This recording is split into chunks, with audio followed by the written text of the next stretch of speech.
مرحبا بكم أعزائي الطلبة المستوى الثانية بكالوريا علوم تجريبية وعلوم رياضية و SVT. Dans cette vidéo, je vais essayer de vous donner un résumé sur les acides et les bases. Pour commencer cette vidéo, je vais s'intéresser aux définitions des acides et bases selon la théorie de Bronsted. Selon Bronsted, un acide est toute espèce capable de donner un proton, H+. Et une base, c'est toute espèce ou molécule ou ion pouvant capter un ou plusieurs protons. Donc c'est ça la définition d'un acide, toute espèce qui est capable de donner un proton, et une base est toute espèce qui est capable de capter un proton. Donc qui dit acide ou base, ça veut dire présence d'un hydrogène qui est mobile, qui est libéré par l'acide et qui est capté par la base. À chaque acide correspond une base et réciproquement, les deux définitions peuvent être rassemblées dans la double implication acide-base avec un équilibre. L'ensemble A et B s'appelle un couple acide-base où A est l'acide conjugué de B et B est la base conjuguée de A. Donc c'est ça.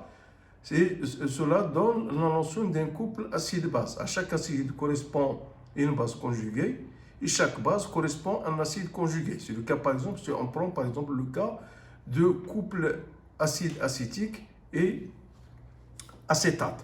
CH3COH, CH3CO- formé par l'acide éthanoïque et l'ion éthanoate.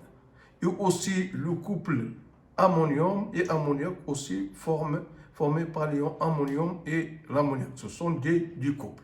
Donc je résume, acide et base, donc un transfert de protons entre l'acide et la base. Et le couple, à chaque acide correspond à une base conjuguée, à chaque base correspond à un acide conjugué. Donc exemple l'acide et la base. L'acide, par exemple, c'est le cas par exemple de l'acide éthanoïque, CH3COH, qui est capable de donner un proton pour donner l'ion éthanoate. L'ion ammonium, ce sont des acides NH4+, donc il est capable de libérer un proton H+, donc il va donner un proton H+, plus NH3 l'ammoniac. L'ion oxonium ou hydronium, c'est H3+, on peut l'appeler parfois hydronium, comme on peut l'appeler oxonium. Donc il va donner l'ion hydroxyde et l'ion hydroxyde OH-. De même pour l'acide sulfurique, on l'appelle un diacide puisqu'il est capable de donner deux protons. Donc la première acidité, donc le premier proton, il va donner H2SO4, il va donner HSO4- plus H+. Donc c'est la première acidité. Et la deuxième, donc HSO4- qui va donner H+, plus E4- ion sulfate. Donc on l'appelle un diacide parce qu'on a des monoacides et ce sont des acides qui sont capables de donner un seul proton. C'est le cas par exemple de CH3, COH, NH4+, et H3O+. Par contre, H2SO4, il est capable de donner deux protons. Donc H2SO4, il est capable de donner deux H+, plus l'ion sulfate SO4-, on l'appelle un diacide. Et l'acide méthanoïque ou formique, HCOH, c'est l'acide méthanoïque ou bien l'acide formique, puisque ça ressemble à une formule, qui va donner HCOH, qui va donner H+, plus l'éthanoate HCO-. Alors, ce sont des exemples des acides et bases. Je passe maintenant aux forces des acides et la force des acides et des bases. Qu'est-ce qui caractérise cette force des acides et des bases? Un acide est d'autant plus fort que sa tendance à céder des protons est grande. Donc c'est la capacité ou bien l'aptitude à donner un proton. Donc tant qu'un acide est fort, ça veut dire qu'il est capable de donner des protons. C'est-à-dire la tendance à donner des protons. Et bien sûr, une base est d'autant plus forte que sa tendance à accepter des protons est grande. C'est la capacité de dissociation pour donner les protons ou bien la capacité de capter la tendance. Donc, pour comparer la force des acides et des bases par leur action sur l'eau. Donc, bien sûr, on sait que l'eau est est un ampholyte, c'est-à-dire qu'il a le comportement d'un acide ou bien le comportement d'un base. Ça dépend des situations où il se trouve. Donc, en solution de l'eau, un acide est fort et s'ionise totalement. Donc, on dit qu'un acide est fort, c'est se dissocier totalement. Donc, c'est le cas par exemple d'un acide, on note un acide AH plus H2O qui va donner H3O plus 1 moins. Donc, la base conjuguée est infiniment faible. Si l'acide AH est un acide qui est fort, automatiquement sa base conjuguée elle est très faible. Elle est très faible. C'est le cas par exemple si on prend HCl dans l'acide chlorhydrique dans l'eau qui va donner H3O plus Cl-. On sait bien que HCl c'est un acide qui est fort. Donc si HCl est un acide fort, ça veut dire que Cl-, sa base conjuguée, elle est faible. Donc on a une dissociation qui est forte et cela, on l'a déjà vu pour le calcul de taux d'avancement. Taux est égal à XF sur XM. Dans ce cas-là, dans le cas des réactions des acides et des bases qui sont fortes, on a taux est égal à 1, ça veut dire que XF est égal à XM est égal à 1. De même, pour une base est forte, ça veut dire qu'il se dissocie totalement. Ça veut dire que cet acide, il est limitant. Il est limitant, ça veut dire à la fin de la réaction, on n'a plus de base ou bien de l'acide. Donc, BOH est une base qui est forte et son acide conjugué, il est infiniment, et on va le voir par exemple dans le cas de l'acide NaOH, c'est une base qui est forte et se dissocie totalement. Ça veut dire que son taux d'avancement est égal à 1. Ça veut dire qu'il s'agit, BOH est un réactif limitant et que XF, si on compare XF à XM, ça veut dire que XF est égal à XM et taux est égal à 1. Alors, son acide conjugué, comme on a vu pour l'acide, la base conjuguée est infiniment faible. Dans le cas d'une base, son acide conjugué est infiniment faible. Donc, un acide est faible. Or, un acide qui est faible n'est pas totalement ionisé en solution de l'eau. Ça veut dire que XF il est inférieur à XM. Ça veut dire que taux il est compris entre 0 et 1. Si par exemple on a AH plus H2O, il va conduire à un équilibre. On a vu dans le quotient de réaction. Quotient de réaction, on a un type de réaction qui sont réactions équilibrées, ou bien on a vu, ce sont des réactions qui sont partielles, où on a la présence des réactifs et des produits. Il n'y a pas de réactif qui est limitant. C'est par exemple le cas par exemple de l'acide acétique CH3COH plus H2O qui va donner ce H3CO-, il va conduire à un équilibre chimique, c'est-à-dire présence en même temps de CH3COH et la formation des produits CH3CO- plus H3O+. Une base, la même chose, lorsque la dissociation n'est pas totale, n'est pas ionisée, ça veut dire qu'il n'a pas une dissociation totale, ça veut dire que le coefficient de dissociation n'est pas égal à 1, donc pour une base, B plus H2O, il donne BH plus OH-. C'est le cas par exemple de l'ammoniac. NH3 plus H2O qui va donner l'ammonium plus OH-. Donc toujours, on a la présence, quel que soit le temps de la réaction, on trouve toujours NH3 qui est en présence des produits. Donc pour caractériser ces réactions, soit il s'agit d'une réaction totale, soit d'une réaction équilibrée, donc on peut définir pour ces équilibres les constantes, ce qu'on appelle les constantes d'équilibre relatives aux concentrations. Donc Kc, donc vous avez vu sur le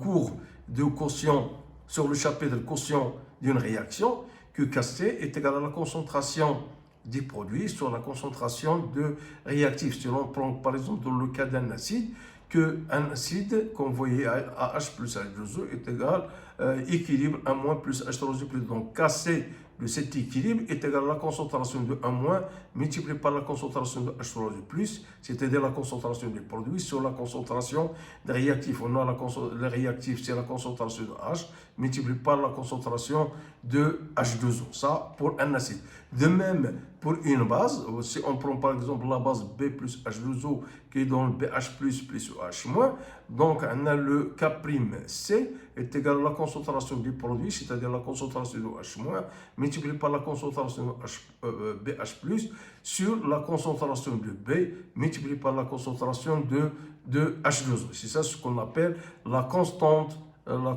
relative à l'acide et la constante relative aux bases.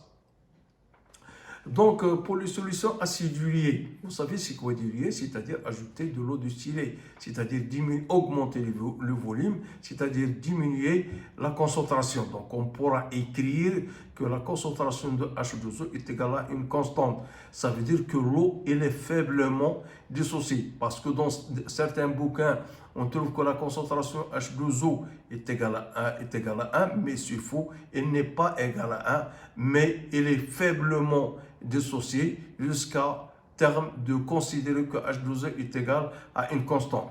Donc, si on vient sur les constantes, on a Kc fois H2O, donc si on multiplie par la concentration de H2O, donc le Ka devient que Ka est égal à la concentration de H3O+, donc Kc fois H2O, et ça donne une autre constante qu'on note par Ka. Et cette constante Ka est appelée constante d'acidité et est égale à la concentration de H3O+, multipliée par la concentration de A- sur la concentration de AH. De même, on suppose que la concentration de H2O est égale à une constante, donc puisqu'il est faiblement dissocié. Donc, si on multiplie par la concentration de H2O, donc il y a disparition de la concentration de H2O qui est au dénominateur, ce qui donne que K'C est égal à fois la concentration de H2O est égale à une constante, ce qu'on appelle la constante de basicité, est égale à BH+, multiplié est égal à la concentration de BH+, multiplié par la concentration de H- sur la concentration de B. C'est ce qu'on appelle la constante de basicité. Donc, c'est un exemple. Par exemple, si on prend le cas de la dissociation de l'acide acétique, donc Ka est égal à la concentration de H3O+, multiplié par la concentration CH3O- sur la concentration de H3OH, c'est la constante d'acidité. Pour la base, on a Kb est égal à la concentration de NH4+. Si on prend par exemple la dissociation de l'ammoniac, ammoniac NH3 plus H2O qui donne NH4 plus OH-, donc son expression Kb est égale à NH4+, fois concentration de H- sur la concentration de NH3. Plus un acide est fort, plus sa constante d'acidité est grande. Donc la question qui se pose, quel est le rôle de savoir la constante d'acidité ou bien la constante de basicité? Donc la connaissance de la constante Ka et Kb permet de classer soit les acides entre eux ou bien les bases entre eux par la comparaison de leur Kp. Celui qui a le Ka le plus grand est plus acide qu'un autre. Alors, de même pour les bases, celui qui a une constante Kb, elle est grande, celui qui a une basicité qui est forte.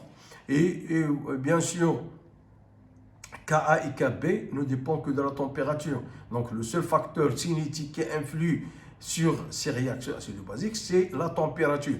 Et la température, pourquoi la température? Parce que la température, c'est une grandeur qui modifie le déplacement de l'équilibre. Si on augmente la température, ça veut dire que l'équilibre va se déplacer dans le sens 1, c'est-à-dire dans le sens de dissociation de l'acide. Et qui dit dissociation de l'acide, ça veut dire qu'il va augmenter par exemple la concentration de A- et la concentration de H3O+, qui est proportionnelle, et que la quantité de matière, la concentration de H, il va diminuer, et qui est inversement proportionnel à Ka, ce qui entraîne que Ka augmente. De même pour Kp, si on augmente la température, ça veut dire qu'on a dissociation de la base NH3, ça veut dire que sa concentration est diminue, et la NH4+, la concentration de NH4+, et la concentration de H-, elle augmente au profit de la concentration de H3O+. Donc pour l'eau, la constante relative à l'eau, c'est que l'eau est un fluide, donc elle peut avoir le comportement acide ou bien le comportement basique. Donc, on a sa constante parce qu'on a deux H2O qui donnent H3 plus ou H moins. Donc, le même procédé que K seconde fois C qui est égal à KE est égal à la concentration de H3 plus multiplié par la concentration de H moins est égal à 10 moins 14 et ceci à 25 degrés puisqu'on a dit que les constantes, elles dépendent que de la température. Donc KE est égal à la concentration de H3 plus fois la concentration de H moins est égal à 10 moins 14 à 25 degrés. Il faut préciser la température de la réaction parce que KE comme Ka et Kb, elles dépendent de la température. Et merci de votre attention.